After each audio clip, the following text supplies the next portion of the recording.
Madame, Monsieur, bonjour. L'homme, qui est-il? D'où vient-il? À quel moment arrive-t-il sur cette terre? Quelles ont été ses différentes évolutions?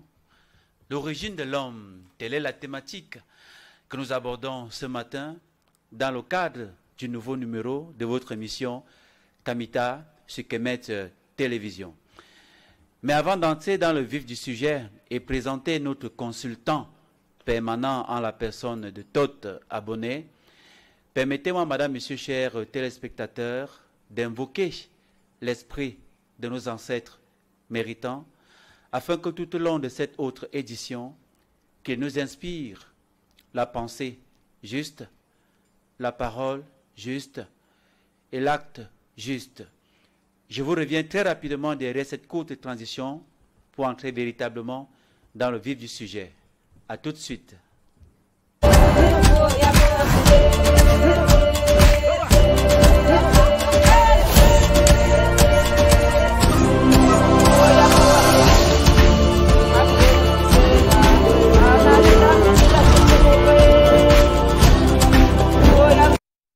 Retour sur le plateau, comme je le disais dans mes propos introductifs. Madame, Messieurs, chers téléspectateurs, la thématique que nous abordons ce matin, c'est l'origine de l'homme. Tot Abonné et Luna, égyptologue, ontologue et métaphysicien, essaiera de répondre aux questions que nous nous posons sur l'origine de l'homme. Frère Otep, et bienvenue. Otep Mojang Nyamsi, Otep à tous les Shamsu Ho, à tous les Shamsu Mat, à tous les Shamsu Djeuti et à tous les Shamsu Ra. Ma commune bese, mina metan, mina botison, mina miss, mina si, mina mintan, mina maayat. Ma commune bese. Voilà. Pas besoin de traduire, hein. Je pense qu'on comprend quand même ce que ça veut dire. Bien, quand je dis l'origine de l'homme, tout de suite à l'esprit, frère, qu'est-ce que ça te dit? Bon, immédiatement, quand on parle de l'origine de l'homme, en tant qu'Africain, et sachant que beaucoup de nos frères et sœurs africains et africaines nous écoutent à l'instant, la première chose qui leur viendra à l'esprit, c'est soit le récit de la Bible, soit le récit du Coran.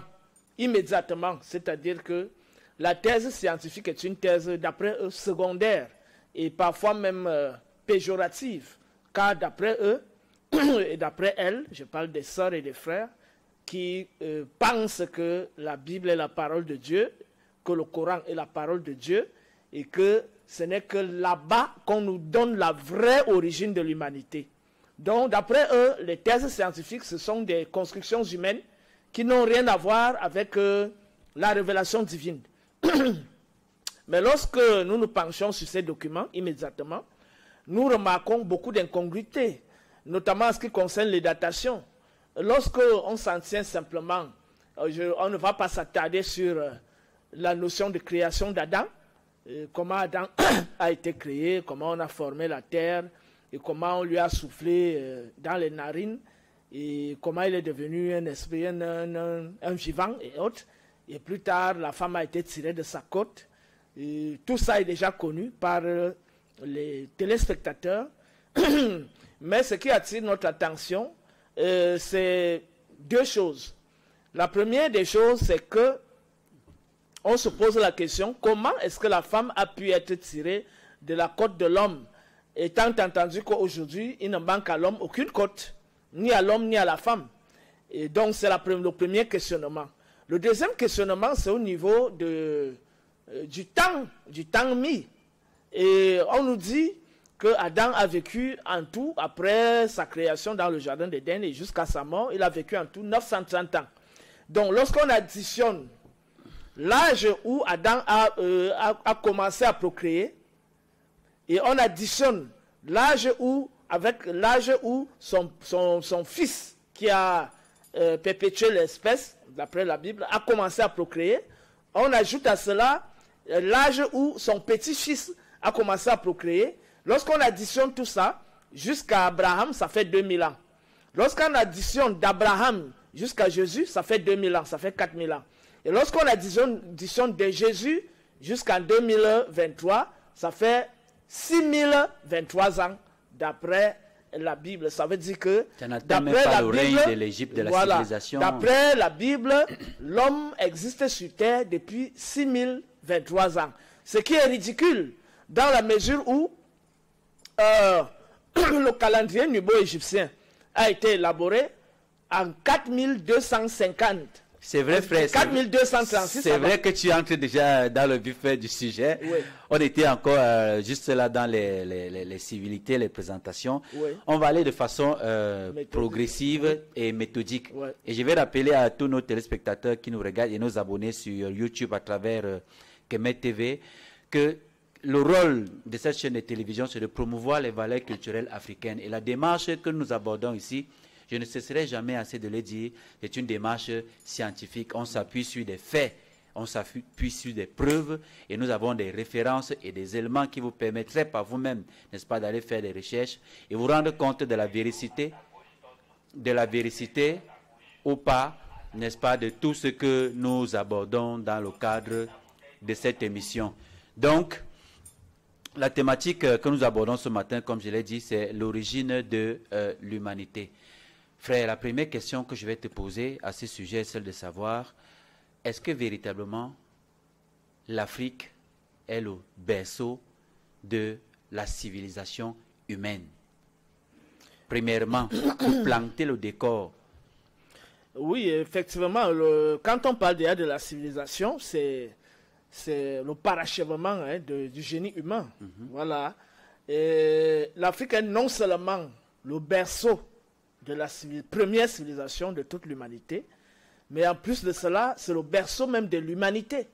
Voilà. Parce qu'il faut partir d'abord de l'humain qui naît et qui suit une certaine progression avant de créer les civilisations. Voilà. Donc, déjà, d'entame, je réponds que oui, l'Afrique est le berceau de la toute première civilisation. S'il faut citer quelques éléments, compte tenu de l'apparition du premier Homo sapiens sapiens en Afrique, autour de moins 350 000, parce que les thèses de Cheikh Anta Diop avaient arrêté ça entre moins 150 000 et moins 200 000. Effectivement, oui. Mais avec la découverte en 2017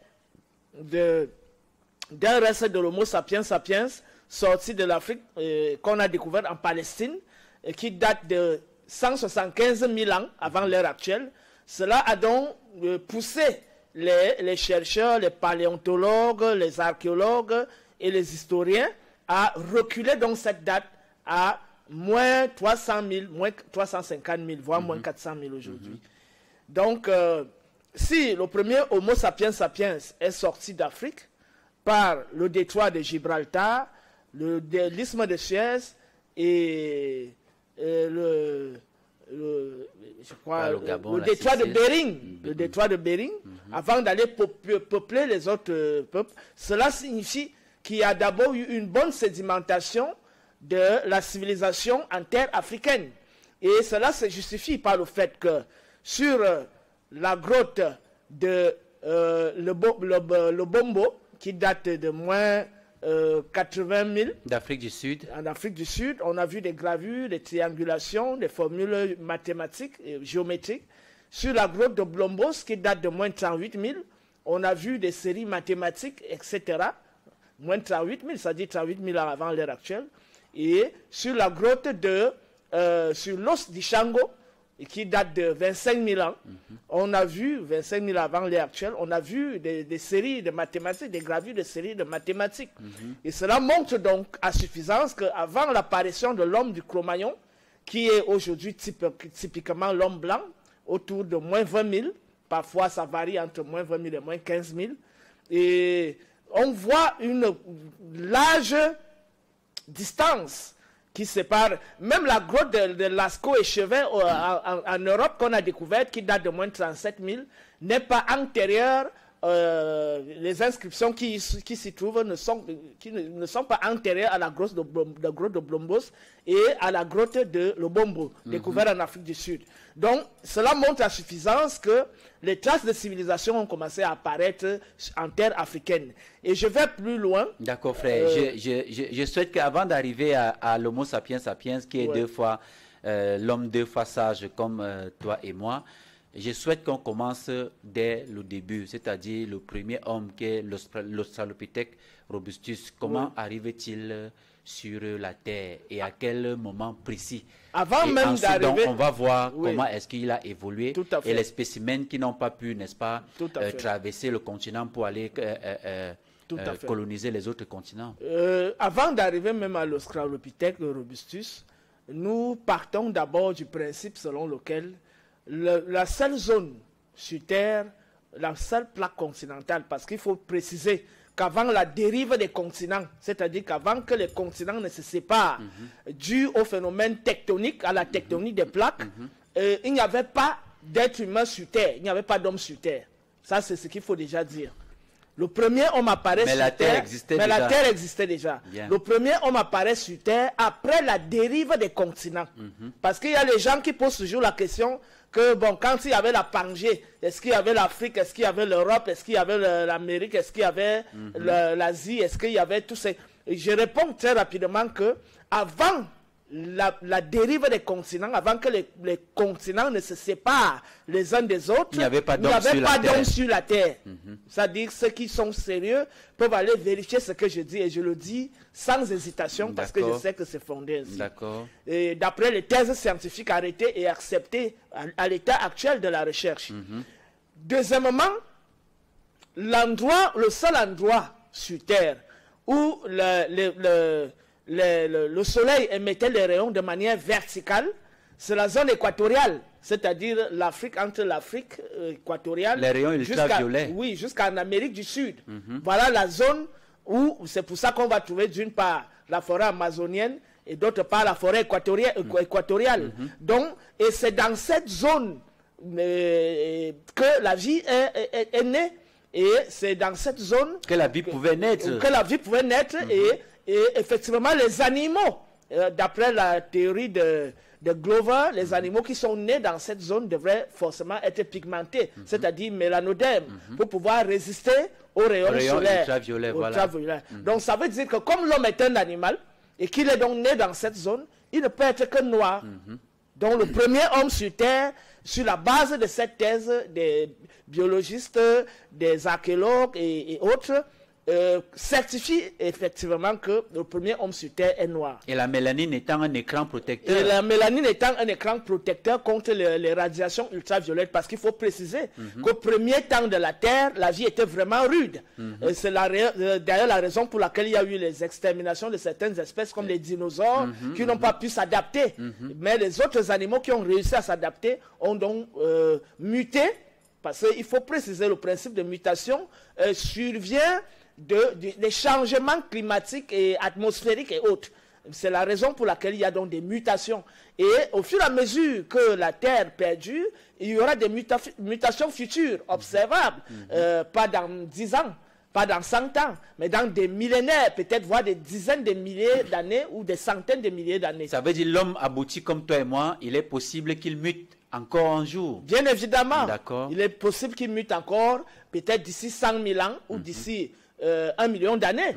Parce qu'il faut préciser que ces mutations ne se passent pas dans l'intervalle de temps de la vie humaine. La vie humaine, c'est-à-dire 100 ans. Constitué 100 ans, où les gens vont nous poser les questions comme mais pourquoi depuis 5000 ans, les hommes n'ont pas muté? Et pourquoi votre thèse n'a pas d'assises réelles sur la réalité? Parce que depuis qu'on observe, depuis 5000 ans, depuis 10 000 ans, l'homme n'a pas muté. Les mutations dont nous parlons s'étalent à des millions d'années, s'étalent à des centaines de milliers d'années. Donc, on ne peut pas débattre sur des gens qui déraisonnent sur la base des subjectivités. Nous raisonnons sur la base des faits scientifiques et sur la base de la rationalité scientifique. Et des résultats des recherches sur le terrain. Accumulés, des recherches sur le terrain, vérifiées, effectivement. Donc, lorsqu'on a donc précisé que le premier homme est noir, arrive après la dérive des continents. Oui. Après la dérive des continents. Et on retient donc déjà que le premier homme est noir. Ensuite, on avance. Si le premier homme est noir, il est né dans quelle zone? Bon, on nous précise que l'homme est né sous l'équateur, c'est-à-dire dans un climat tempéré et chaud. Et c'est effectivement dans la zone des Grands Lacs, donc qui part du Kenya jusqu'en Afrique du Sud. En passant par la Tanzanie. La Tanzanie, voilà, le Tchad, le Cameroun, le Gabon, le Congo, toute cette zone qui est vraiment clémente à l'émergence de la vie. C'est ça qu'on appelait les Grands Lacs. C'est la zone des Grands Lacs. C'est là où le premier homme est apparu. Et c'est là où le premier homme est apparu. Et donc, ce premier homme a donc subi des mutations au fil du temps, suite au changement climatique, géographique et autres, à l'environnement dans lequel il vivait. Et donc, il a muté, mais avant d'arriver à ce qu'on appelle l'humanoïde, on retient que l'ancêtre le plus ancien de l'humain, d'ailleurs, ce qui rejoint d'ailleurs les thèses africaines, à savoir que l'homme noir a combien d'ancêtres? Il en a, je crois, 2. Il en a 3. Le premier ancêtre de l'homme, c'est la pierre. Le deuxième ancêtre de l'homme, c'est l'arbre. Et le troisième ancêtre de l'homme, c'est le singe ou le chimpanzé. Le chimpanzé. Voilà. Le singe qui n'a pas de queue. Voilà. Donc, on constate à travers ce qui consolide davantage nos thèses, c'est le fait que les travaux d'un grand scientifique reconnu internationalement aujourd'hui, dont les thèses jusqu'à présent sont retenues comme des thèses, des thèses crédibles en ce qui concerne l'évolution de la vie. Je vais citer Hubert Reeves, qui est un scientifique anglo-saxon. Il a produit beaucoup d'ouvrages sur l'évolution de la vie, la biologie, la biochimie, l'astrochimie, etc. Je parle bien de Hubert Reeves. Reeves s'écrit R-2-E-V-E-S.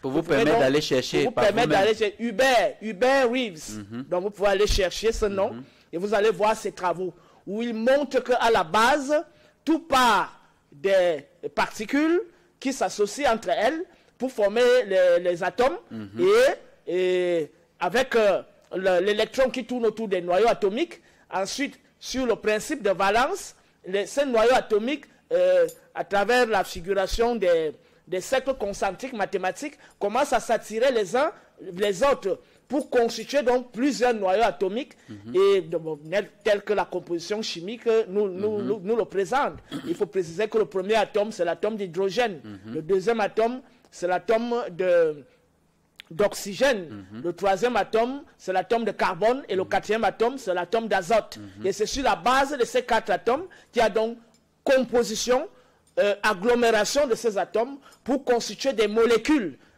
Sur la base de ce qu'on nomme l'ADN, qui est constitué de 4 molécules. Et lesquelles molécules plus tard ont donné les organes. Voilà, les 4 molécules d'ADN qui sont la guanine, la thymine, la cystosine, et la cytosine et la démine. Ce sont ces 4 bases azotées qui ont, à travers des mutations multiples, constitué plus tard des cellules et plus tard des organes et plus tard des corps, micro-corps et ensuite des macro-corps. Ça, c'est ce que les thèses des chimistes, des biochimistes et autres, qui certifient effectivement la thèse africaine qui dit tout part du minéral, passe par le végétal, le minéral c'est-à-dire la pierre, passe par le végétal. Et il faut préciser que la pierre elle-même est née de l'eau, parce que la pierre est un élément minéral autant que l'eau elle-même est un élément minéral. Voilà.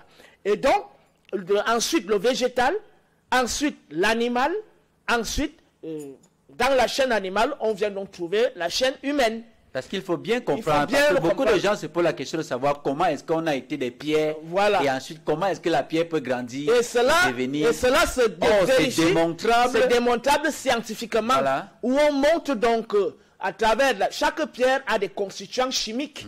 Maintenant, il y a donc des complexités qui naissent au fur et à mesure qu'il y a le phénomène d'évolution pour aboutir à ce qu'on appelle les cellules animales. Voilà. Et les cellules végétales d'abord, et plus tard les cellules animales, avant de parvenir à ce qu'on appelle aujourd'hui l'humain. Cela est démontrable scientifiquement. On donnait justement des arbres. Des arbres. Et plus tard donc les animaux. Les animaux. Donc quand l'Africain dit les trois ancêtres de l'homme sont la pierre, l'arbre et le chimpanzé. Il n'est pas égaré. Ça, ce sont les initiés qui l'ont compris. Et une fois de plus, cela démontre la suffisance que les Noirs ont leur manière, leur approche de la science qui n'est pas, je dirais, non scientifique pour autant. Parce que lorsqu'on... Même si la méthode n'est pas la même. Même si la méthode d'approche n'est pas la même. Elle aboutit parfois aux résultats plus complexes et plus complets que la science matérialiste occidentale. Mais il n'en demeure pas pour autant que ces thèses, à la base, se tiennent les unes avec les autres. Parce que lorsqu'on lit les travaux de Hubert Reeves, on découvre effectivement cette échelle de vie qui part des particules vers ce qu'on appelle des macro-organismes. Et comment on part du minéral vers le végétal, du végétal vers l'animal, et plus tard de l'animal vers l'humain. Tout ça est démontrable scientifiquement. Je vous envoie aller lire l'auteur Hubert Reeves qui a fait des grands travaux là-dessus.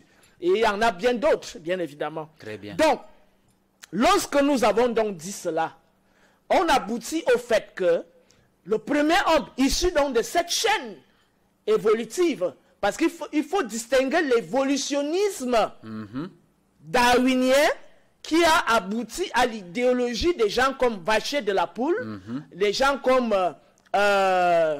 comment on l'appelle encore, Glumplovitch, et plus tard les thèses hitlériennes. Et il faut sans oublier les théosophes tels que Blavatsky, Rudolf Steiner, Max Sanders, qui parlent de la race, des races supérieures et des races inférieures. Voilà. Nous ne sommes pas dans cette logique ici. Ça, c'est typiquement l'idéologie. Ça, c'est déjà l'idéologie. Nous sommes ici typiquement sur la thèse évolutionniste. Et il ne faut pas confondre l'évolution ou l'évolution et l'évolutionnisme, voilà, qui est une doctrine qui repose sur l'idéologie selon laquelle il y aurait des races supérieures et des races inférieures. Donc, la thèse de l'évolution qui se retrouve même dans les mythes anciens, notamment les mythes indiens, les mythes chinois, même les mythes occidentaux, les mythes scandinaves, les mythes grecs, on va toujours retrouver cette proximité entre le règne animal, le règne végétal, le règne humain et le règne divin. Voilà. Donc, quand on a donc précisé qu'effectivement, il y a donc une évolution, une échelle de vie, et que nous allons démontrer plus tard, après avoir suivi la thèse évolutionniste occidentale, il faut qu'on la présente d'abord, avant de présenter ensuite notre propre thèse à nous. D'accord. Voilà. Cette thèse stipule donc que l'ancêtre le plus ancien de l'homme s'appelle Aegyptopithecus zesis. Je reprends. Aegyptopithecus zesis. Singe vivant, il y a environ 30 millions d'années en Égypte, découvert dans la dépression du Fayoum, lors des fouilles, bien évidemment. Donc ce singe date de 30 millions d'années, et c'est de ce singe qu'il y a eu donc des mutations internes où des branches, certaines branches ont constitué d'autres variations de singes, de chimpanzés, de gorilles et plus tard l'émergence de l'humain. Ça, c'est la thèse occidentale de l'origine de l'humanité. Oui, ça, c'est la thèse évolutionniste occidentale. Il faut préciser ça. Ensuite, il y a eu les hominidés nommés gibbons, c'est-à-dire Ilobatidae, qui ont émergé. C'est la famille des hominidés qui a émergé autour de 20 millions d'années, de petite taille. Voilà, lorsqu'on présente la chaîne humaine, les gibbons, l'humanoïde gibbon est un humanoïde de petite taille, station debout, mais de petite taille. Ensuite, il y a, on précise que les hominidés les plus grands de taille restent d'abord en Afrique.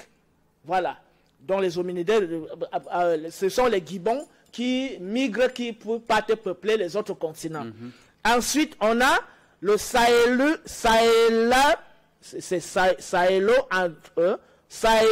Sahelanthropus, voilà, tchadensis, donc qui a été découvert au Tchad, notamment l'homme de Toumaï, qui date de 7 millions d'années. Oui. Voilà.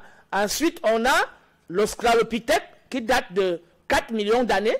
Ensuite, on a le Paranthropus, homme en Afrique centrale, qui est proche de ce qu'on appelle plus tard l'ancêtre de l'Homo habilis. Ensuite, l'Homo habilis lui-même, ou Rudolf Fendis, avec des variances Homo gaugensis, Homo naledi, émerge autour d'1 million d'années. 1 million, précisément 1 million 800 millions d'années. 800 000 années. Ensuite, nous avons l'Homo erectus qui émerge autour d'1 million d'années. Ensuite, nous avons l'Homo néandertalis qui émerge, l'homme de Néandertal, qui émerge autour de 800 000 ans et qui s'éteint vers 30 000 ans. C'est-à-dire, cette frange de l'Homo n'a pas pu aller jusqu'à son aboutissement. Donc, il s'est donc éteint autour de 30 000 ans, l'homme de Néandertal. Et ensuite, nous avons l'Homo rhodesiensis, qui a 600 000 ans. Juste avant l'Homo sapiens. Juste avant l'Homo sapiens. Et nous avons enfin l'Homo sapiens qui émerge autour de 400 000 ans. Et on précise que cet Homo sapiens naît d'abord en Afrique. Et avant de commencer à migrer par des voies telles que le détroit de Gibraltar, l'isthme de Suez, le détroit de Bering, et plus tard par navigation pour arriver même en Amérique du Sud, pour créer les civilisations des Olmecs, des Toltecs, et ceux qui sont les ancêtres des Mayas, des Incas et autres. Et c'est la même chose qui se passe avec l'homme, celui qui migre vers l'Europe, le premier négroïde, le négroïde de Grimaldi. Je ne vais pas trop m'étendre dessus parce que les gens, ils ont la possibilité, on n'a pas assez de temps. Des recherches, surtout que c'est très technique. Voilà, une émission comme celle-là qui va décrypter en détail, vraiment, il nous faudra toute une journée. Donc, on montre juste les grands axes pour aider les gens à aller mener des recherches. Voilà donc, quand on a découvert que le premier Homo sapiens sapiens naît de l'Afrique, et les premiers vestiges de la civilisation, tels que nous l'avons démontré via la grotte de Blombos, la grotte de Lobombo, l'os du Shango, et plus tard la thèse de Manéthon, qui nous fait remonter les dynasties égyptiennes à 36 000 ans. Et je précise que Manéthon, dont j'ai la photo ici, bon, c'est ce que la tradition nous a rapporté, hein, que c'est lui-là. On n'était pas là pour vérifier si c'est effectivement Manéthon, mais nous nous fions à ce qui nous est légué par la postérité. Donc, voici l'image de Manéthon de Sebenitos, qui était un grand prêtre égyptien, qui a vécu autour de 350 avant l'ère actuelle. Et ce qui rend fiable la thèse que nous soutenons, c'est qu'il a laissé des écrits, mais ces écrits aujourd'hui sont fragmentaires. J'ai le recueil de ces écrits, dont une partie parle de Ptolémée, et l'autre partie parle de Manéthon. Donc j'ai ces écrits. Je crois que l'ouvrage a plus de 1000 pages. D'accord. Je l'ai. Ceux qui en auront besoin peuvent le demander, peuvent nous le demander. On va le leur donner. Et dans les fragments des textes de Manéthon, il nous a donc narré les dynasties égyptiennes et la vie même, certains épisodes tels que l'invasion des Hyksos, la peste, la lèpre pendant la période des Amenhotep, les Hébreux, l'histoire des Hébreux, c'est lui qui nous narre ça. Et donc, Manéthon donc, qui était un prêtre égyptien et reconnu même par les souverains lagides tels que Alexandre le Grand, tels que Ptolémée Soter et tels que Ptolémée Philadelphe, et qui ont constitué plus tard ce qu'on a appelé l'hermétisme grec, d'où le nom Thoth Hermès Trismégiste, qui n'est que une appropriation des thèses égyptiennes avec un syncrétisme de la pensée grecque, avec la pensée grecque. Donc, plus tard, après Manéthon, qui nous narre donc, et il faut préciser que si nous retenons aujourd'hui la chronologie des dynasties égyptiennes, partant du premier pharaon Nahamer, Ménès Nahamer, jusqu'au dernier, c'est grâce à la chronologie de Manéthon. C'est-à-dire que les égyptologues occidentaux qui développent les thèses aujourd'hui sur l'Égypte pharaonique s'appuient sur la chronologie de Manéthon à ce qui concerne les dynasties des pharaons. Maintenant, le problème qu'ils ont, c'est qu'ils évacuent les dynasties des hommes demi-dieux, des demi-dieux, et les dynasties des dieux. Voilà, ils évacuent ça. Ils ne maintiennent que l'unification de la haute et la basse Égypte, pour nous faire comprendre que c'est là où la vraie histoire commence. Donc, la chronologie de Manéthon nous fait remonter jusqu'à 26 000 ans, 36 000 ans. Et cette chronologie de Manéthon est corroborée par la création du calendrier nubo-égyptien autour de 4000 4236. 36, Et donc, quand on effectivement. fait 4236 plus 2023, je pense qu'on est autour de 6258 ans Oui. que ce calendrier existe. Et vous allez remarquer une chose que j'ai mentionnée au début. Si ce calendrier date de 6256 ans, 58 ans, cela montre la suffisance qu'il est plus vieux qu'Adam et Ève. Parce qu'on a montré que Adam et Ève n'existent sur Terre, hein, les premiers hommes là, ils n'existent que lorsqu'on additionne tout ce que j'ai dit là, on arrive à 6023 ans. Donc vous allez constater que le calendrier nubo-égyptien a été élaboré plus de 200 ans avant la naissance, avant la fabrication d'Adam et Ève dans le jardin d'Éden. Ce qui est une absurdité absolue. C'est-à-dire, soit alors, cet Adam et Ève est l'ancêtre d'un peuple particulier et il n'est pas l'ancêtre de l'humanité tout entière, parce que pendant que Yahweh, le Dieu de ce peuple-là, fabriquait Adam et Ève dans le jardin, un autre peuple avait déjà commencé à élaborer les principes scientifiques, tel qu'un calendrier astronomique, il faut préciser ça. C'était un calendrier sidéral basé sur le mouvement des astres.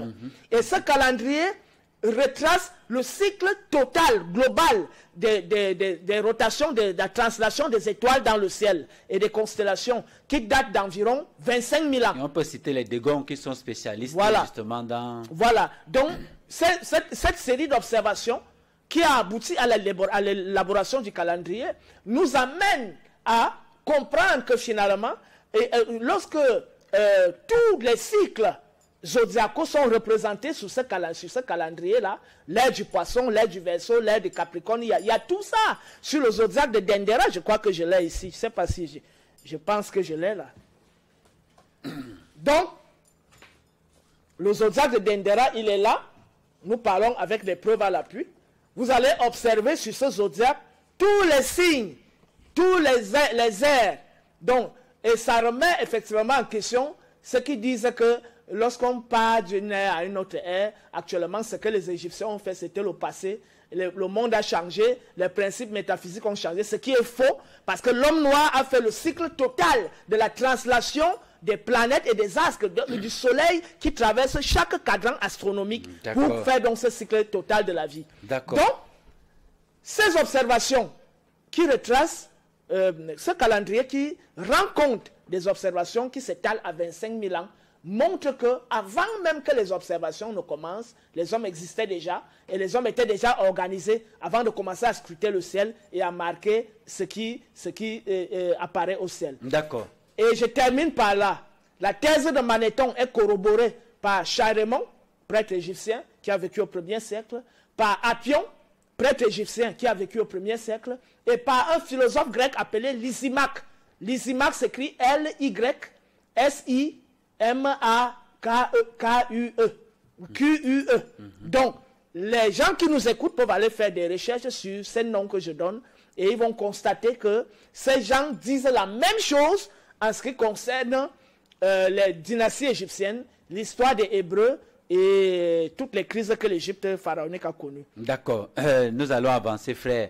Et nous allons utiliser de moins en moins, autant que faire se peut, du métalangage pour que, c'est vrai que c'est très technique, mais avec les références, ça vous permettrait, n'est-ce pas, d'aller faire des recherches par vous-même. Donc, ça veut dire que vous avez cité 6 spécimens d'hommes qui ont vu le jour uniquement en Afrique. Ouais. Pour le moment, on ne parle pas encore d'Europe, on ne parle pas encore d'Amérique. En fait, on ne parle pas encore des autres continents. Mais il faut préciser des petites nuances. Il faut préciser que parmi ces spécimens d'hommes, il y a certains qui sortaient d'Afrique, même les familles des singes, des hominidés, qui sortaient pour aller peupler les autres continents. Mais la chaîne humaine qui a gardé le processus logique, c'est-à-dire le fil Ariane, qui fait en sorte que partant du premier hominidé jusqu'à l'Homo sapiens sapiens, ça s'est déroulé essentiellement à terre africaine. Parce que les autres maillons qui sont sortis de l'Afrique ont péri et n'ont pas pu évoluer jusqu'à l'Homo sapiens. D'accord, puisque la science nous renseigne que les 3 premiers spécimens, notamment que vous avez cités, l'Australopithèque robustus, gracile et l'Homo habilis, n'ont pas atteint le potentiel suffisant pour sortir de l'Afrique. Mais l'Homo erectus, l'homme de Néandertal que vous avez cité, et l'Homo sapiens sapiens sont sortis par les voies que vous avez citées, c'est-à-dire l'isthme de Suez, le détroit de Gibraltar et par le Bering, n'est-ce pas, pour aller peupler les autres continents. Les autres continents.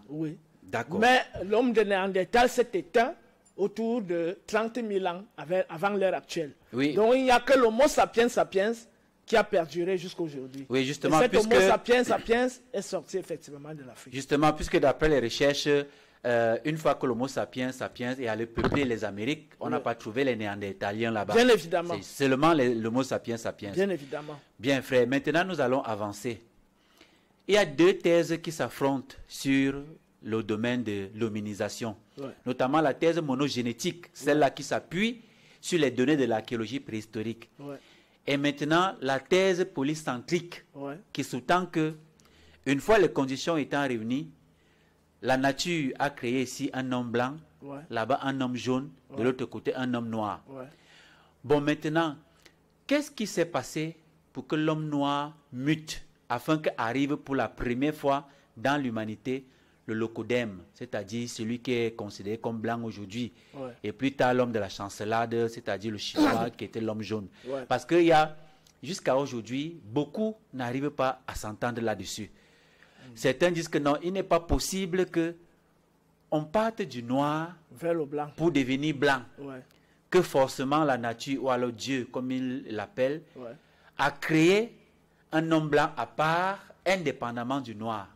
Alors frère, toi qui es un technicien de la chose, comment est-ce que c'est fait la mutation pour qu'arrive pour la première fois dans l'humanité le locodème, l'homme qu'on appelait plus tard l'homme de Cro-Magnon?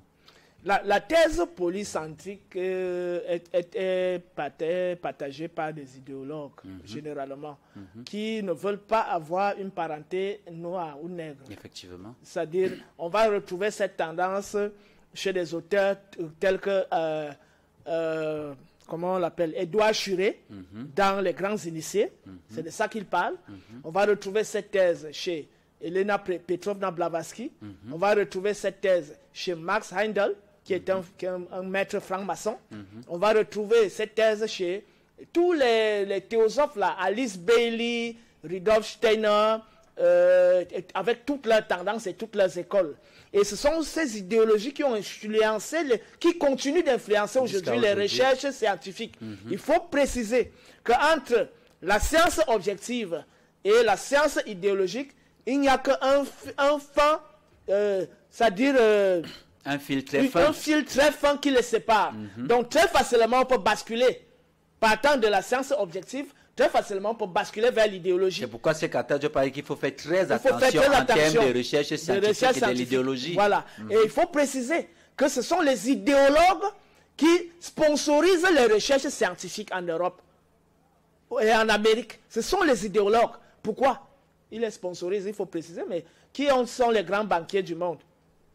Mais ce sont des familles qui, aujourd'hui, contrôlent l'Europe, contrôlent l'Amérique du Nord, en ce qui concerne les finances, en ce qui concerne le volet médiatique, en ce qui concerne le volet politique et en ce qui concerne le volet éducatif. À ce moment, la science devient partisane. La science devient donc partisane.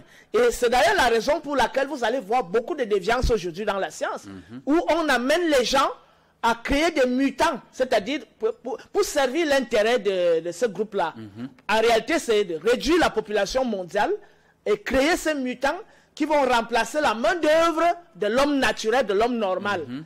D'où l'intelligence artificielle, le transhumanisme et tout ce que vous voyez aujourd'hui. Les robots habillés. Les robots habillés et tout ça. Et même eux, là-bas en Europe et en Amérique du Nord, commencent déjà à marcher parce qu'ils ont vu le danger arriver. Parce que si dans le cinéma, on commence à remplacer les acteurs, si dans l'agriculture, on remplace la main-d'œuvre humaine, dans les industries, finalement, tout le monde va rentrer au chômage. Et ça, comme ça va créer des révoltes, dû au fait que les gens ne peuvent plus bénéficier de leur bien-être suite aux revenus, au rendement qu'ils apportent.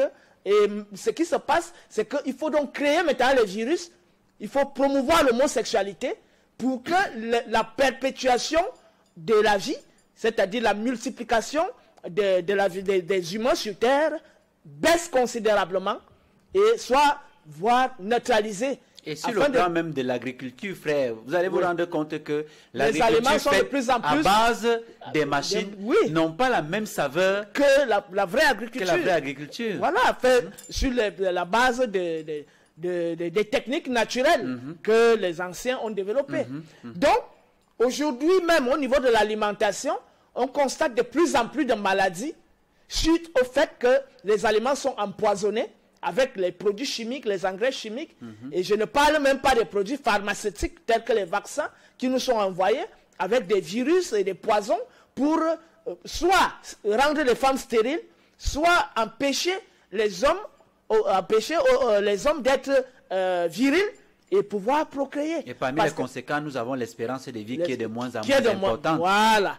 Donc, vous constatez que cette tendance de la science qui vogue entre l'objectivité et l'idéologie fait en sorte que si on n'est pas très rigoureux, si on n'est pas très méticuleux, si on ne met pas les principes devant tels que la sacralité de la vie, on va sombrer immédiatement dans l'idéologie et on va commencer donc à partager les thèses révisionnistes et toutes ces thèses-là. On sera complètement à côté de la D'où donc la thèse polycentrique qui parle de des naissances spontanées des humains dans chaque continent est effectivement une thèse qui est au service du système idéologique. Et Cheikh Anta Diop nous apprend justement qu'il est très improbable que la nature, au cours de son évolution, passe 2 fois par le même point. Par le même point. Donc, on va plus loin. Lorsqu'on regarde l'homme noir, mais l'homme noir, en même temps, il fait des albinos, il fait des enfants blancs. Ce n'est pas tous les hommes noirs qui ont le nez trapu comme le nez des singes. Lorsque vous voyez mon nez, est-ce que mon nez ressemble à un nez épaté de type négroïde? Même le nez du frère Niabsi, ce n'est pas le nez de type négroïde, c'est-à-dire tous les qualificatifs de ces idéologues pour décrire l'homme noir ou le négroïde ne tiennent pas le coup. Parce que lorsque on regarde l'homme noir, on se rend compte que tous les hommes noirs n'ont pas le nez épaté. Il y en a même qui ont des nez très fins. Et longs. Assez voilà. important. Lorsqu'on va plus loin, les bébés qui naissent, ils naissent avec des cheveux lisses, comme des cheveux des blancs. C'est avec le temps, au contact des rayons solaires, que ces cheveux se raidissent. Ils se sont même basés sur la momie de Ramsès II pour dire que regardez comment son nez est long et crochu. Voilà. Ça veut dire qu'il était un blanc. Ce qui est faux. Parce que ceux qui ont sondé la peau, la peau de la momie de Ramsès II, se sont rendus compte que cette peau était mélanodème. Lorsqu'on regarde maintenant au niveau des variances des teints, chez les noirs, il y a les bruns, il y a les très bruns. A une peau très délicate. Il y a les albinos. Et tout ça sont issus des noirs. Il y a des noirs solex, c'est-à-dire noirs comme le goudron. Voilà. Donc, la thèse polycentrique ne tient pas. Si au sein de l'homme noir, on peut déjà retrouver des gens quasi blancs, mais ça montre à suffisance que c'est la thèse monogénétique qui tient le coup. Il faut prendre en compte. Et même quand on migre pour aller dans les zones polaires. D'accord, frère. Comment est-ce que la mélanine... Le noir, 10 ans, on se rend compte que le teint devient plus clair que lorsqu'on vit dans les zones tropicales. Il y a une dépigmentation naturelle. Il y a une dépigmentation naturelle. Si quelqu'un quitte l'Afrique aujourd'hui pour aller vivre en Scandinavie, à l'issue de 10 ans, il n'aura plus le même teint que celui avec lequel il est parti de l'Afrique. Donc, la thèse polycentrique, pour ne pas nous étendre dans le domaine technique, nous présentons juste des évidences à nos téléspectateurs qui peuvent aller approfondir leurs recherches, en leur montrant sur le plan phénoménologique et sur le plan phénoménal que si l'homme noir est capable d'être brun, très brun, albinos, naître avec des cheveux lisses et avoir un nez long et certains autres des nez épatés et autres, cela montre à suffisance que toutes les espèces humaines observables sur Terre peuvent se retrouver au sein du peuple noir. Donc, la thèse monogénétique tient le coup rien que sur la base de ces éléments sommaires que nous vous donnons et nous vous amenons d'aller aller approfondir vos recherches parce qu'on ne peut pas tout dire, on n'a pas assez de temps pour nous étendre dessus. D'accord. Alors, frère, maintenant, qu'en est-il de la génétique? Si la vague de l'Homo sapiens sapiens qui a migré et qu'à travers le climat, parce qu'on nous parle justement de 100 000 ans de glaciation, c'était des périodes vraiment très, très, très rudes, qui ont permis ces périodes-là, n'est-ce pas, de dépigmenter naturellement l'homme noir qui est devenu blanc, c'est-à-dire on est parti du Grimaldi à l'homme de Cro-Magnon. Maintenant, qu'en est-il de la génétique pour que plus tard on commence, ou alors il, de ce côté-là, commence à faire des enfants et que ces enfants-là soient blancs? En ce qui concerne la génétique... Est-ce que le froid pouvait également influencer même les gènes de ceux-là qui ont subi cette dépigmentation? Il faut préciser que chez les Blancs eux-mêmes, il y a des variances de couleurs. Oui. Il y a des Blancs blonds, très très blancs, avec parfois des yeux bleus ou des yeux verts. Il y a des Blancs aux cheveux noirs. La plupart même. La plupart des les Blancs. Espagnols, les Portugais, tous ont des cheveux noirs. Voilà, tous les Blancs ne sont pas des blonds et ne sont pas blancs, très très blancs, c'est-à-dire pâles, non pas une peau pâle. Dans le sens absolu du terme. Donc, on va voir que même parmi les Blancs, il y a donc les variations. Et donc, on ne peut pas dire de manière absolue que on ne retient de blanc que celui qui est blond, c'est-à-dire les cheveux de feu, ou je ne sais pas, les cheveux d'argent, comme on les appelait à l'époque, et avec les yeux bleus ou les yeux verts. Ils sont variés autant que les noirs le sont en Afrique. Donc, si on fait déjà ce constat, cela nous montre à suffisance que, au fil du temps, il y a eu une tendance régressive, même si on pourra nous dire qu'à un certain moment aussi, il y a eu un métissage, avec l'arrivée de l'homme le négroïde de Grimaldi sur le continent européen, qui essaie donc métisser avec les autres pour créer peut-être maintenant les blancs aux cheveux noirs et parfois aussi au teint basané et de temps en temps avec un nez négroïde ou alors des lèvres bouffues. Donc effectivement il y a eu ce métissage, mais il faut préciser que ce blanc qui est devenu blanc lui-même à l'intérieur de pendant ses migrations, lorsqu'il se multipliait, tous ces enfants n'avaient pas le même teint de la chevelure, 2 n'avaient pas le même teint des yeux, 3 n'avaient pas le même teint de peau.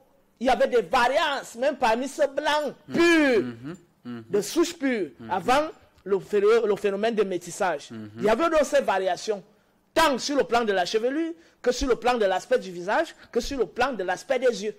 Donc la génétique nous détaille ce phénomène de manière très très méticuleuse.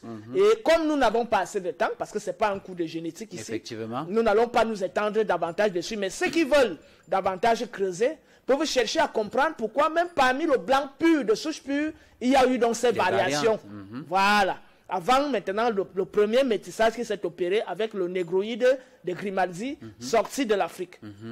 Et il faut dire justement, parlant de variantes, que dans plusieurs pays africains, notamment des pays comme l'Éthiopie, la Tanzanie, Madagascar, quand vous voyez les habitants de ces pays-là, vous avez l'impression que ils ont tout pris des blancs, mais sauf la peau. Que ce soit les cheveux, que ce soit les yeux, que ce soit le nez, mais sauf la peau. Et même la peau même ne sont pas tellement noirs, un peu comme les Africains de l'Afrique centrale. Vous vous rendez compte effectivement que ces variantes-là, à plus forte raison, quand on a traversé le continent et qu'on a subi... C'est la même chose avec les Dravidiens, les Noirs de l'Inde. C'est la même chose avec les négritos en Asie, qui ont les yeux bridés comme les Asiatiques, mais qui sont noirs. Donc l'environnement a un réel impact sur la morphologie. Maintenant, tout dépend du temps mis de ce groupe humain qui a migré d'une zone à une autre zone. Donc tout dépend du temps mis dans ce lieu-là. Ceux qui sont plus anciens seront un peu plus différents que ceux qui sont venus après. Mais on va toujours voir le même impact en ce qui concerne la chevelure, les cheveux lisses, et l'aspect du visage, le nez et l'aspect des yeux. On va toujours voir ça, même si on admet aussi le phénomène de métissage. Ça veut dire que la race, on peut tout simplement dire que la race est une notion géographique, puisque bien évidemment, ceux-mêmes qui sont partis plus tard pour aller peupler l'Asie, n'est-ce pas, également, il y a encore une autre variante, parce qu'on les appelle l'homme de la chancelade, ils sont pratiquement jaunes. Donc ça veut dire que la race, y compris même les Amérindiens. Donc c'est une question d'environnement géographique, parce que lorsqu'on voit les Amérindiens, les Incas et les Mayas, mais quand on voit les les grandes statues de l'Amérique centrale et de l'Amérique du Sud, issues de la civilisation Olmec, Toltec et autres, mais ce sont des aspects purement négroïdes, parfois même plus négroïdes que le négroïde africain. Donc, tout montre à suffisance que si l'homme noir s'est retrouvé dans ces différents endroits, avec le temps, il a dû muter au contact avec l'environnement qui lui a été hostile. Et si même on observe ces mêmes mutations parmi les animaux, ces mêmes mutations s'observent parmi les animaux. Parce qu'il y a les anciens éléphants qu'on appelait les mammouths. Aujourd'hui, les mammouths n'existent plus, les éléphants géants. Voilà. Donc, il y avait des dinosaures. Il y avait des dinosaures. Aujourd'hui, il y a des lézards. Il y a des animaux aquatiques qui mutent et deviennent des animaux rampants. Regardez même seulement l'animal aquatique qu'on appelle le phoque, qui ressemble à un rat avec des trucs comme ça, mais la queue comme la queue de poisson avec les pattes devant. C'est la même chose que le petit animal qu'on observe dans nos fleuves avec la tête de souris et la queue de poisson. Donc avec les pattes d'animal. C'est la même chose qu'on observe avec la chauve-souris. Il y a toujours cette mutation-là qui se reflète jusqu'à aujourd'hui. C'est-à-dire, on appelle ça les vestiges de la mutation, qui se reflètent donc à travers ces animaux que nous venons d'énumérer. Notamment la chauve-souris, qui en même temps a les ailes, mais qui en même temps est une souris. Le phoque, qui en même temps est quelque chose comme un rat, comme une souris, avec les pattes comme un poisson. Et donc, tout montre que ces vestiges de mutants nous démontrent effectivement cet impact de l'environnement sur l'évolution des espèces, des êtres vivants sur Terre. D'accord. Frère, maintenant nous allons aborder la notion de race. Je vais citer un philosophe que tu n'aimes pas beaucoup, c'est un Africain.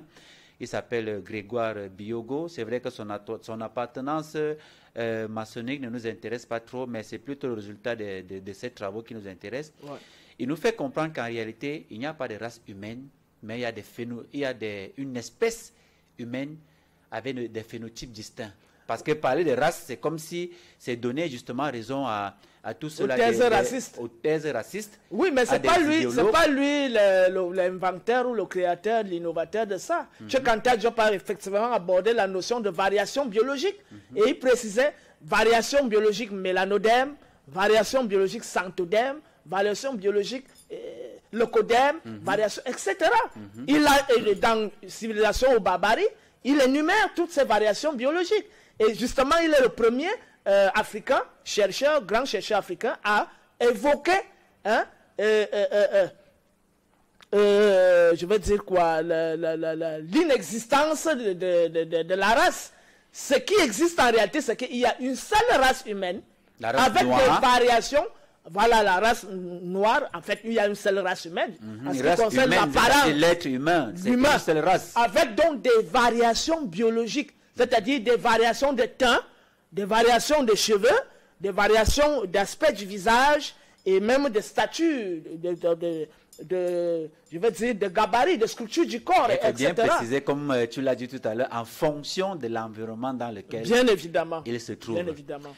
Voilà, madame, monsieur, chers téléspectateurs, vous suivez votre émission Kamita sur Kemet Télévision. La thématique abordée ce matin, c'est l'origine de l'humanité. Nous allons prendre une respiration et on se retrouve juste derrière pour poursuivre notre émission, notre échange.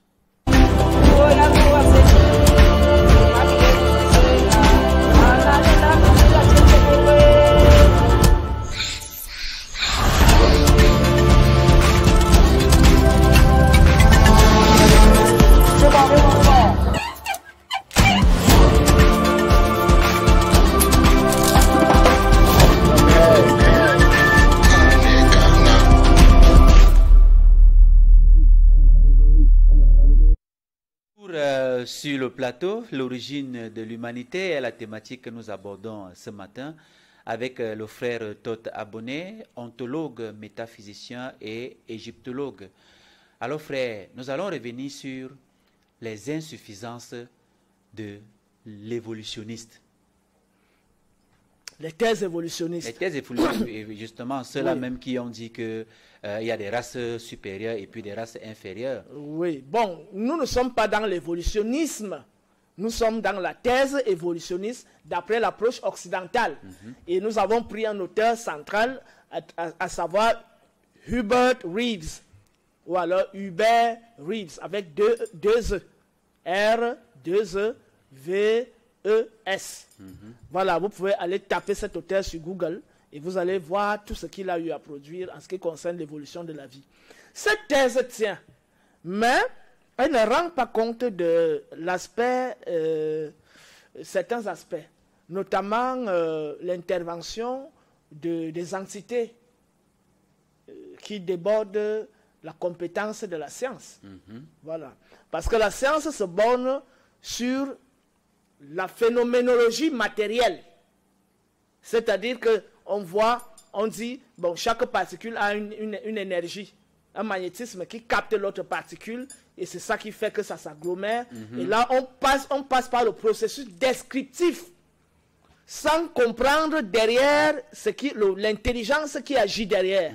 C'est-à-dire qu'on ne voit que le phénomène, et on décrit le phénomène partant du micro jusqu'à la construction de l'organisme. Et là, on ne peut pas nous rendre compte de la naissance de l'intelligence, on ne peut pas nous rendre compte de la naissance de la pensée. On ne peut pas nous rendre compte de la naissance de la conscience. Parce que la science, qui se borne donc sur cette description matérialiste des phénomènes naturels, est donc, dans une certaine mesure, bornée. Et non seulement elle est bornée, mais elle ne satisfait pas les attentes de ceux qui se posent des questions de type métaphysique, des questions de type sotériologique, c'est-à-dire quel est le sens de l'existence de l'homme? Quel est le sens de l'existence de l'univers? Elle est limitée dans le temps et dans l'espace. Voilà. Donc, les théories scientifiques matérialistes occidentales constituent elles-mêmes leurs propres limites à travers la méthode qu'ils emploient. Maintenant, on va nous dire, oui, mais là, on peut aussi faire intervenir la psychophysique, c'est-à-dire que le volet psychologique qui est uni à la physique.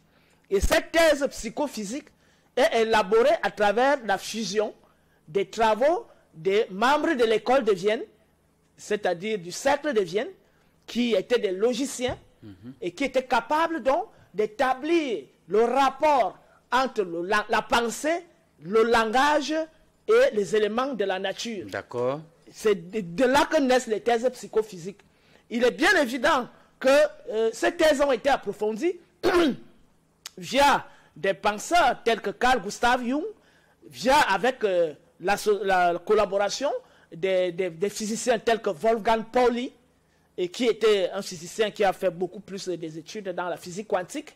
Et donc, ces thèses se sont imbriquées et plus tard ont constitué donc un champ de recherche où aujourd'hui on aboutit à ce qu'on qualifierait l'analyse mentale dans des laboratoires où on peut brancher des capteurs afin de pouvoir décrypter la pensée, le langage, etc. Et comment l'énergie cérébrale se déploie. Mais il reste un problème de fond. C'est que là maintenant, on met les capteurs qui interagissent avec les neurones. Et ces neurones constituent ce sont des éléments cérébraux, essentiellement, qui ont eu une naissance à un certain moment. La question donc qu'on pose, c'est que lorsque on devient inerte, l'homme est toujours pourvu d'un cerveau et de neurones, mais on ne peut plus rien capter. Ça veut dire qu'il y a quelque chose et effectivement, qui est à la base, ce ne sont pas les neurones, et c'est donc pas le ils cerveau. n'ont pas pu décrypter. Voilà. Et c'est ce quelque chose donc qui établit l'indépendance du volet métaphysique vis-à-vis du volet matérialiste, qui nous interpelle aussi dans cette approche-ci, où on montre que toutes les thèses psychophysiques qui sont développées dans les laboratoires aux États-Unis, en Angleterre, en France, en Allemagne aujourd'hui, trouvent leurs limites. Mais oui, ils disent aussi qu'avec les appareils, ils filment l'aura. Et qu'avec les appareils, ils sont capables de détecter la présence des entités dans la salle. Mais oui, il faut que ces appareils aussi, qui sont capables de détecter la présence des entités dans la salle, nous permettent de lire le langage de ces entités. Voilà. Là, on ne sera plus obligé de mettre les capteurs sur la tête des gens pour détecter le langage qu'émettent les neurones en interaction, l'énergie cérébrale qui se déploie dans les neurones. Il faudra que leur appareil fasse apparaître sur les écrans ce que ces esprits nous disent. Et que les vrais initiés qui sont là, confirment qu'effectivement c'est ce que ces esprits disent. C'est en ce moment que nous allons nous taire dorénavant et nous allons laisser la science la science matérialiste qui se base sur les instruments d'expérience continuer son bon bout de chemin. Et je reviens sur cette science matérialiste où je présente ses limites.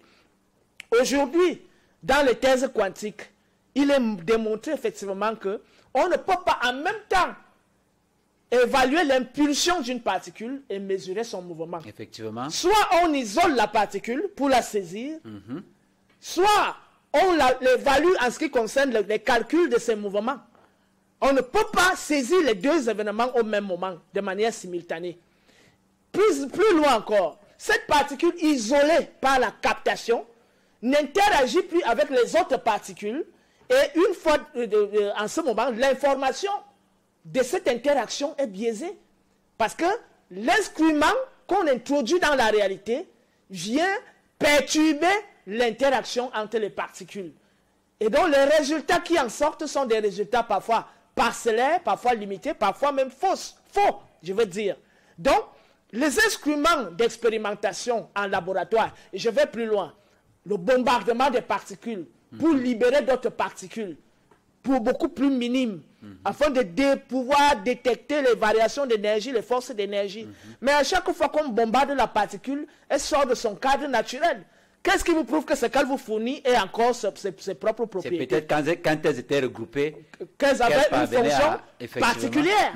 Donc on entre dans une logique scientifique chaotique qui nous mène tout simplement vers l'énergétisme. C'est-à-dire quoi? La quête de la force de l'énergie en vue de quoi? De la fabrication des centrales nucléaires qui vont donc davantage amplifier ces histoires d'intelligence artificielle, cette intelligence d'armement nucléaire. En réalité, cette science ne nous mène pas vers la quête du sens de l'existence, mais elle nous mène plutôt vers la quête du sens de l'influence, du pouvoir, de la puissance et vers le sens de l'avoir.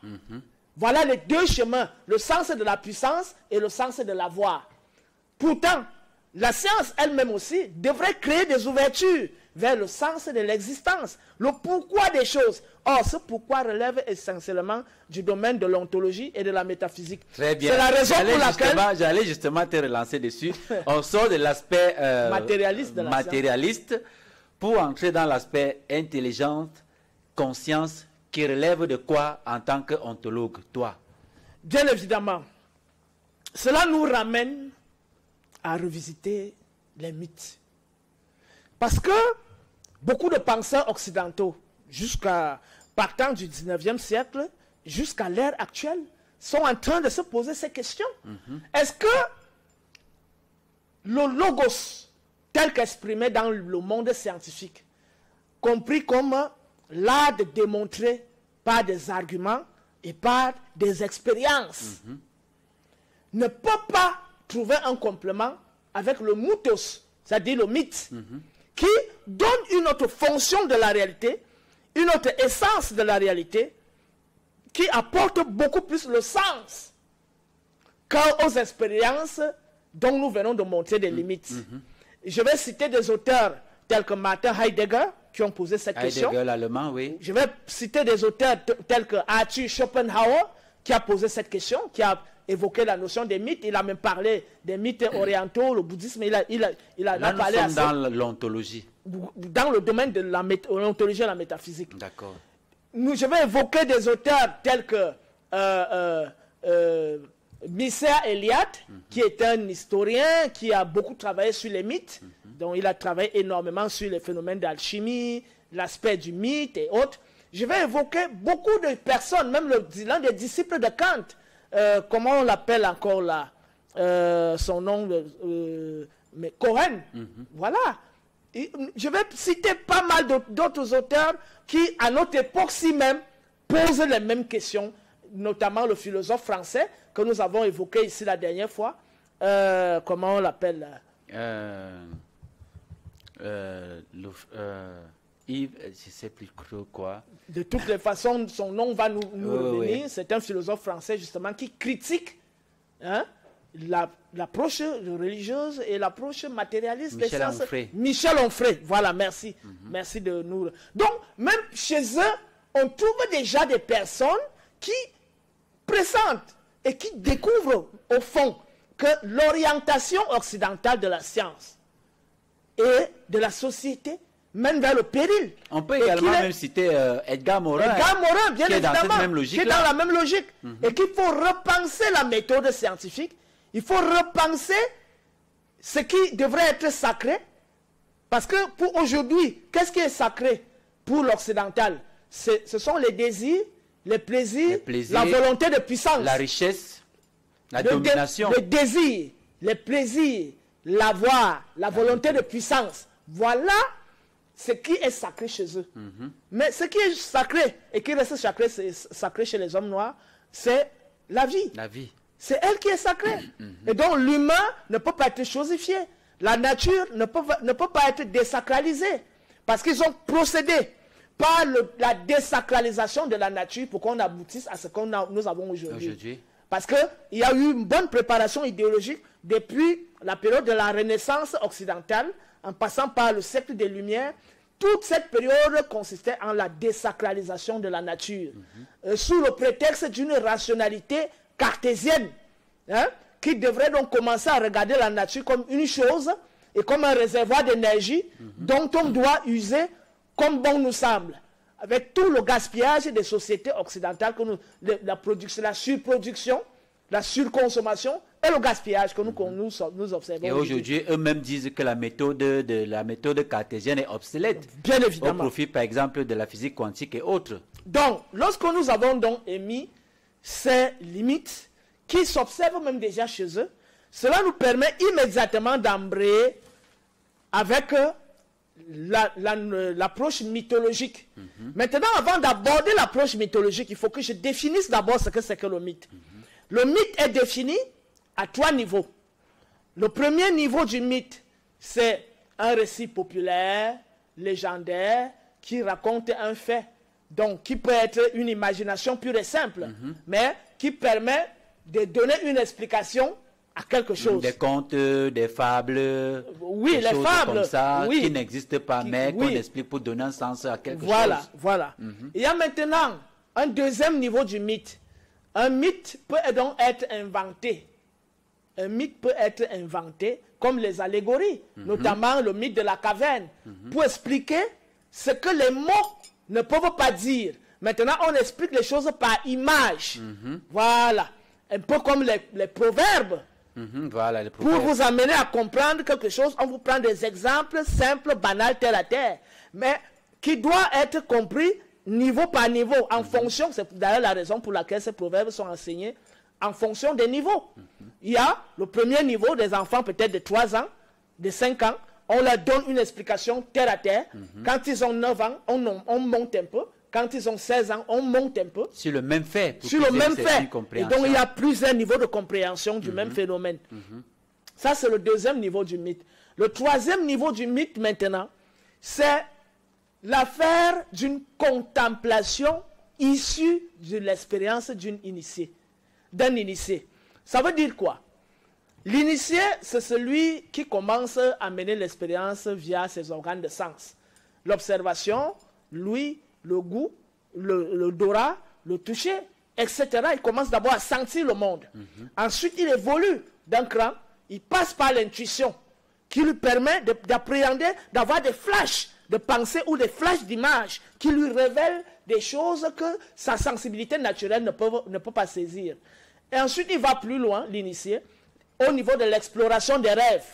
Il commence à explorer ses rêves et il y a des images et des représentations là-bas qui relèvent soit de son passé, soit de son vécu infantile quand il était plus jeune, soit des projections, c'est-à-dire ce qu'il attend vers l'avenir. Et là maintenant, vers les projections, on va vers les rêves prémonitoires qui peuvent nous révéler ce qui va arriver.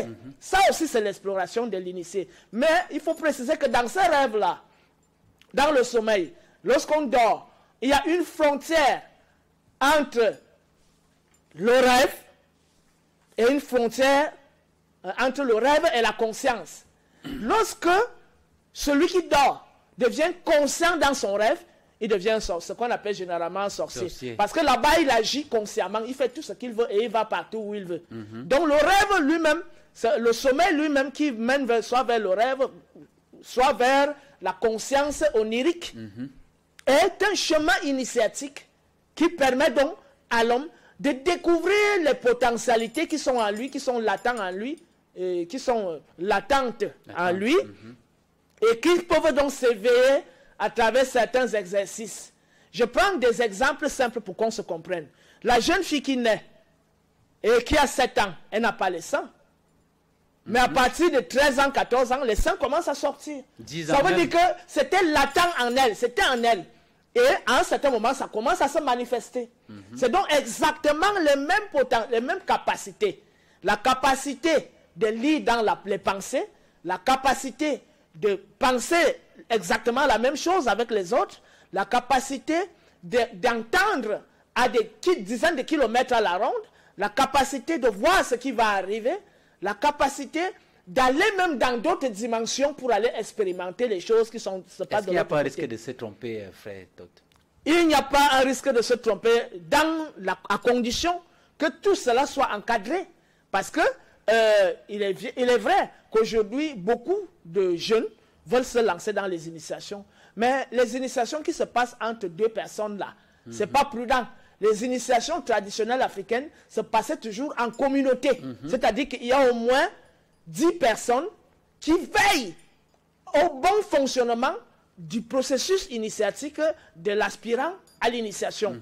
Afin que, de peur que, parmi ces gens qui sont là, il y ait des personnes malveillantes qui peuvent chercher... Qui infusent une entité négative. Ou alors qui peuvent prendre de l'étoile.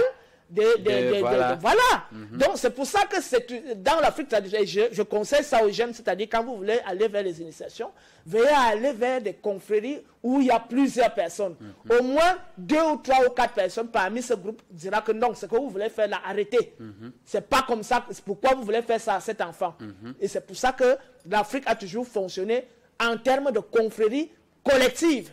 Et l'idéal aujourd'hui serait que chacun puisse en trouver dans sa localité. Mais malheureusement, suite à la déstructuration du tissu social, on s'est retrouvé avec l'émergence de ce qu'on appelle aujourd'hui la sorcellerie négative, où les personnes étant nées de cette localité sont devenues des personnes malfaiteurs, je veux dire.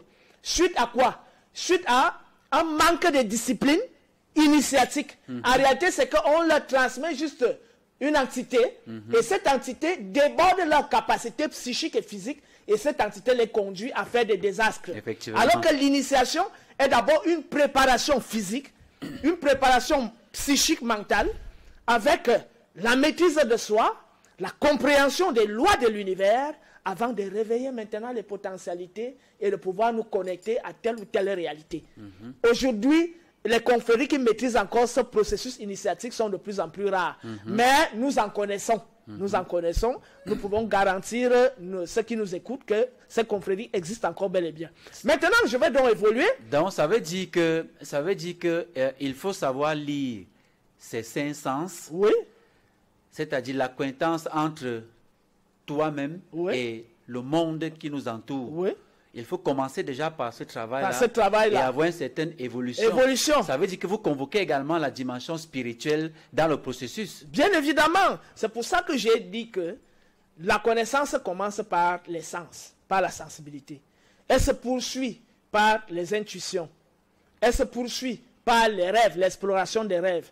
Elle se poursuit par l'étude, le langage de la nature, que j'avais évoqué une fois, ce que signifient les fourmis, maniant qu'on trouve au champ lorsqu'on va à la chasse, la paume de la main qui gratte, le pied qui cogne au sol, le pied gauche, le pied droit, ou le front qui démange, l'œil qui bat, ou les corbeaux qui viennent tourbillonner autour de la toiture, ou les seins des chauves-souris, ou même le ciel, l'aspect des nuages, et tout ça. Donc tout ça, le langage de la nature, les initiés doivent le maîtriser. Donc, c'est des niveaux de lecture. Maintenant, il y a un travail profond sur soi. C'est-à-dire qu'il faut dompter l'animal qui est en nous. Cet animal qui nous conduit vers des désirs incontrôlés, vers des appétits de plus en plus insatiables. On devient donc des gloutons qui foncent vers des choses et qui ne sont jamais rassasiés par quoi que ce soit. Et c'est ça qui mène vers la démesure, la débauche et la dépravation des mœurs. Donc le rôle de l'initiation à un certain niveau, c'est de t'apprendre à maîtriser tes désirs, à canaliser tes désirs vers des nobles valeurs, vers des nobles réalisations, à apprendre à découvrir tes limites internes, tes défauts et les corriger, ainsi que l'harmonie avec l'univers, l'harmonie, la communication avec les plantes, la communication avec la terre, avec l'eau, avec le soleil, avec la lune. Il faut savoir lire les phases de la lune, ce que chaque phase signifie et quels sont les impacts de chaque phase de la lune sur la terre. Même les étoiles, il faut connaître le langage des étoiles. Donc, il y a ce travail initiatique qui nous aboutit, qui nous permet donc d'accéder à une compréhension profonde de la réalité, où on commence à saisir chaque réalité telle qu'elle est elle-même. Notamment, il y en a qui connaissent l'entité ou l'esprit ou le génie qui habite telle plante. L'autre sait que c'est tel génie qui habite tel arbre. L'autre sait que c'est tel génie qui habite telle pierre.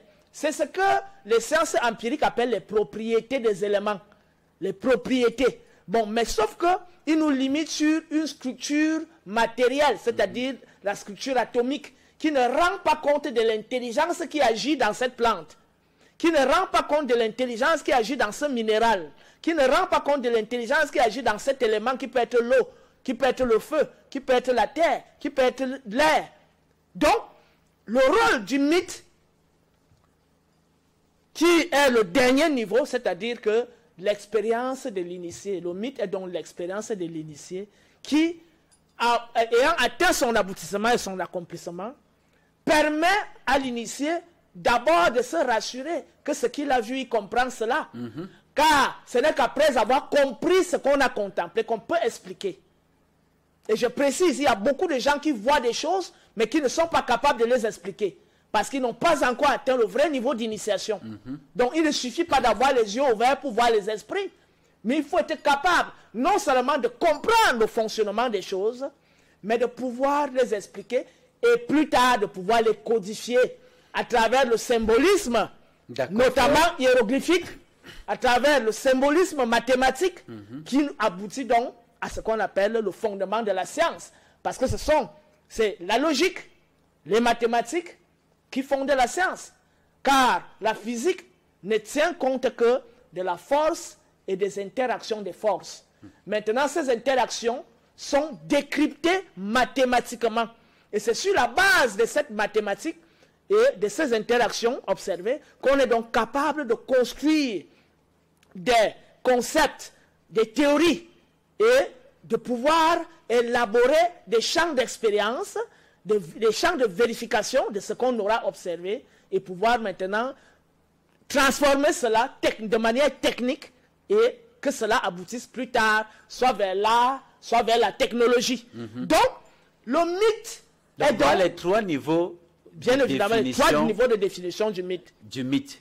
Voilà. Maintenant, s'il faut rester sur le dernier niveau, le plus haut niveau, c'est ce qui a véritablement caractérisé nos ancêtres. Bien évidemment. C'est-à-dire à travers l'observation, pendant des milliers d'années, ils sont arrivés à des résultats qu'on a aujourd'hui, sans avoir besoin des appareils. Des grands appareils que nous avons aujourd'hui. Des grands appareils. Par exemple, il y a des architectes qui sont allés en Égypte et qui ont fait la comparaison entre les pyramides et les nouvelles constructions du 21e siècle.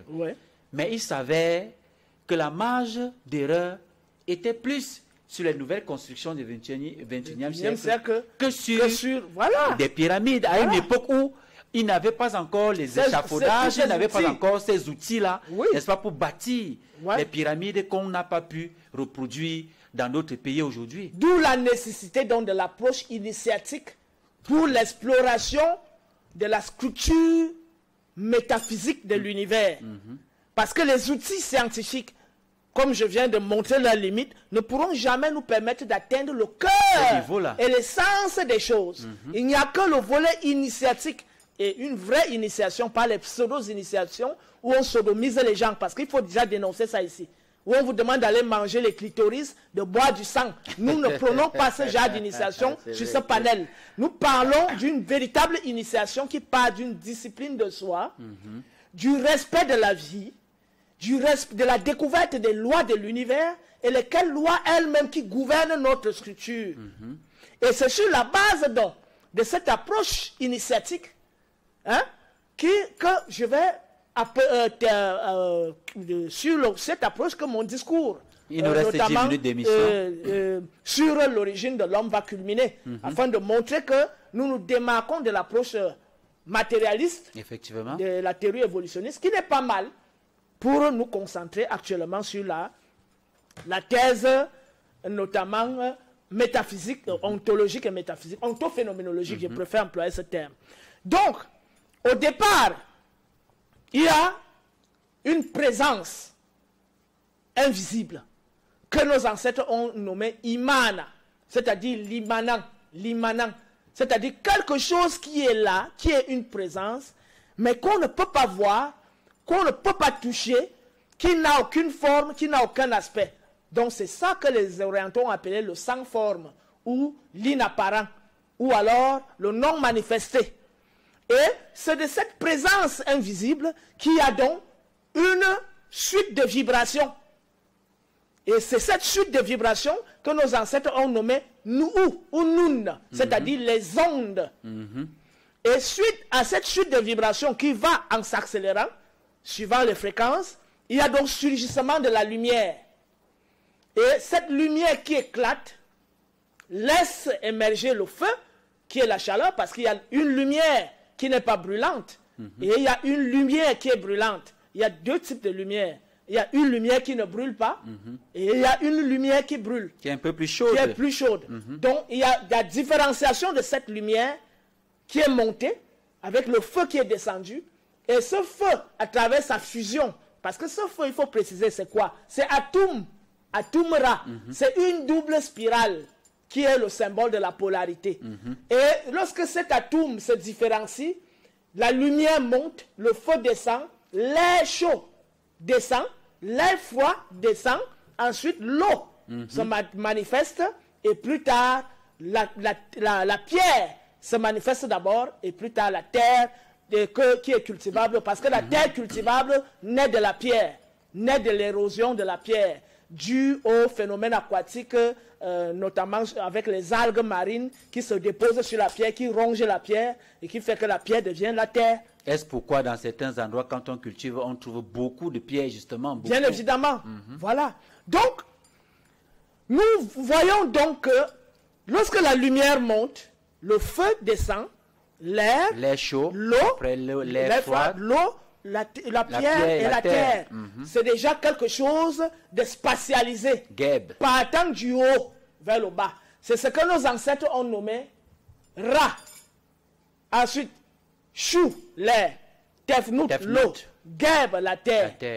Nout, maintenant, l'esprit céleste, l'esprit azuré, c'est-à-dire la lumière qui est au-dessus du feu. Voilà. Donc, de là, donc le discours selon lequel au commencement Dieu créa le ciel et la terre, deuxième jour la lumière, troisième jour et septième jour il se reposa. Voilà, c'est un faux discours, effectivement, c'est un faux discours. Donc lorsqu'on constate donc cette différenciation du principe premier, on se rend compte que la lumière qui est montée au-dessus et qui est donc le symbole d'une conscience qui s'éveille, parce que ce feu et cette lumière constituent ce qu'on appelle le soleil. Et ce soleil, en regardant en bas, commence à se mirer sur l'eau. Il commence à se mirer sur l'eau, il voit donc son image apparaître sur l'eau, et c'est là où il a pu prendre conscience, et il commence donc à reproduire le modèle qu'il observe à partir de lui-même dans l'eau. L'eau est le miroir, c'est pour ça que l'eau est en même temps le miroir et la mémoire, parce que c'est l'eau qui garde tous les éléments C'est-à-dire tout le processus de la création est contenu dans l'eau. Il y a la mémoire aquatique. Bien sûr. Voilà.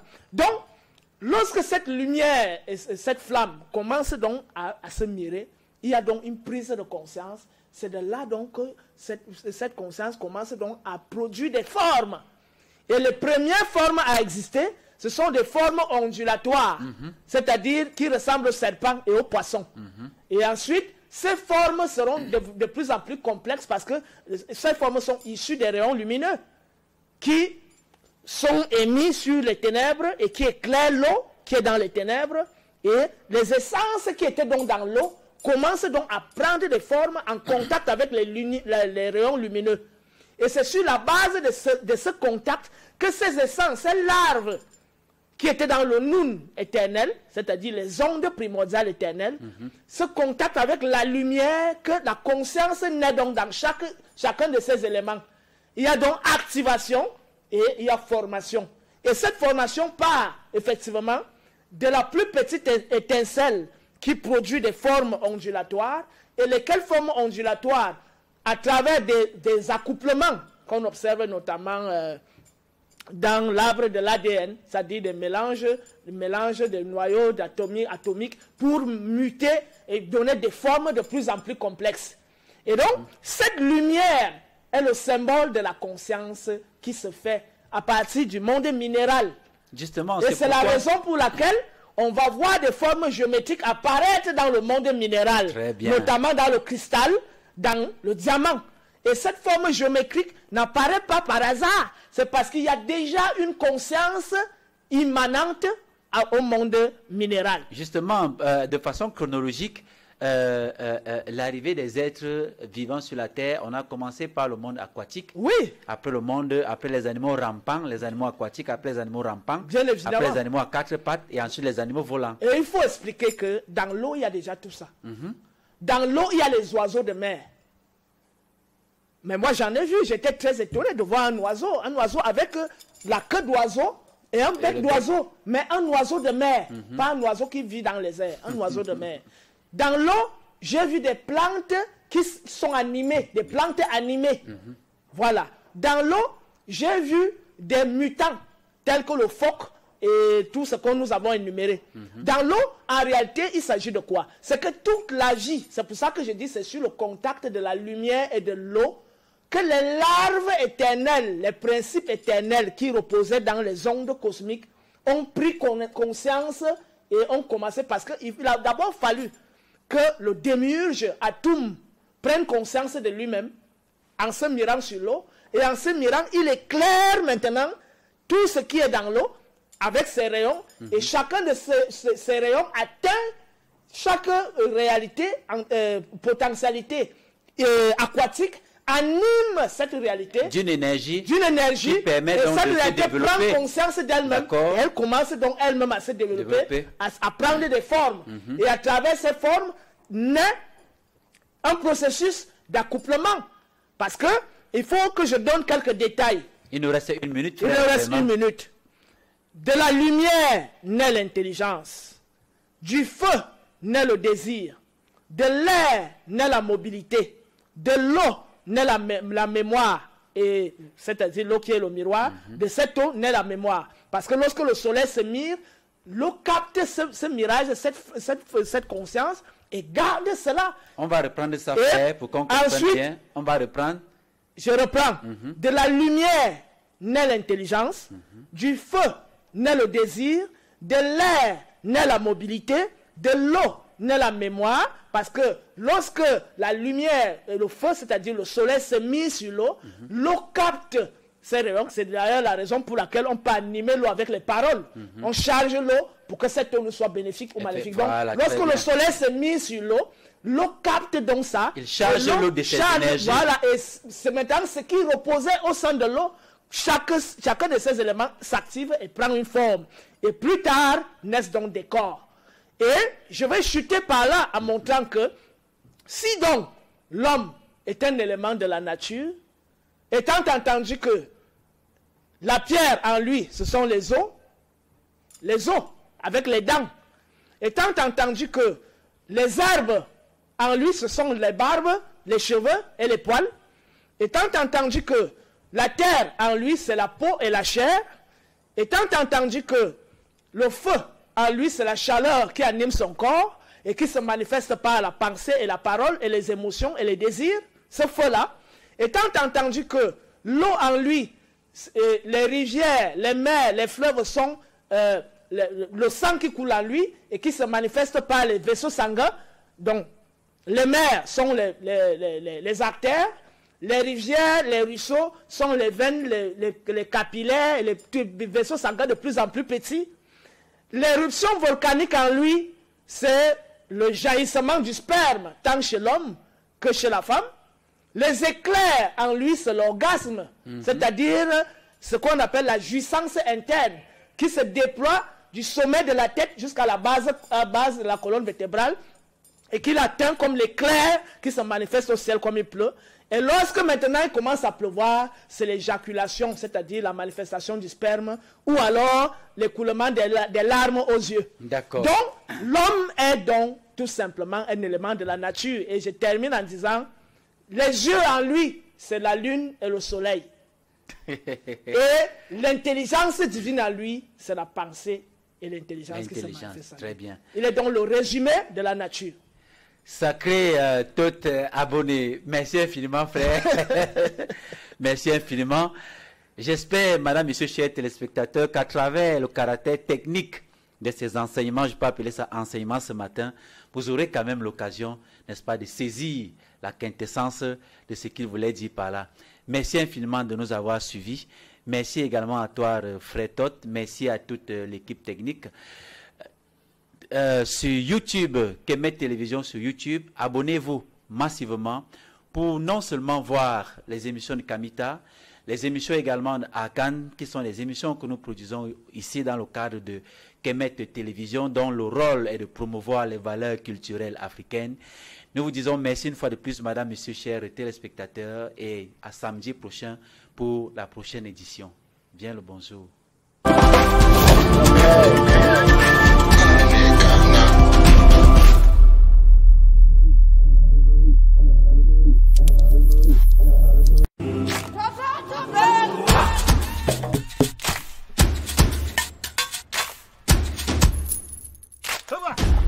Abagari.